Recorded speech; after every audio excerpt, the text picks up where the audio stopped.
शास्त्रीय पद्धत आहे.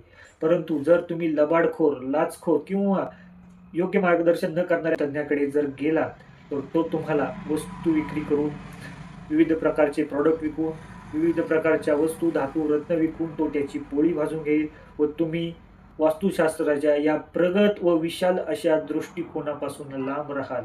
तुम्ही फक्त लांबच राहणार नाहीत, तर आयुष्यभरासाठी तुमच्या आणि खरं वास्तुशास्त्र यामध्ये एक दरी निर्माण होईल व तुम्ही ज्याप्रमाणे एक समस्या सोडवण्यासाठी तुम्ही रत्न किंवा अंगठी धारण करता.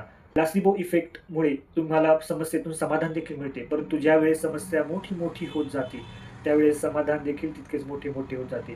परंतु जर तुम्ही परतीच्या वाटेवरती किंवा सत्य ज्ञानाच्या दिशेला गेले नाहीत, तर तुमची मोठी आर्थिक हानी होऊ शकते. ही हानी आर्थिकच नव्हे, तर भविष्यामध्ये मोठ्या प्रमाणावरती जाऊन मानसिक दडपणाखाली तुमचा जीव देखील घेऊ शकते.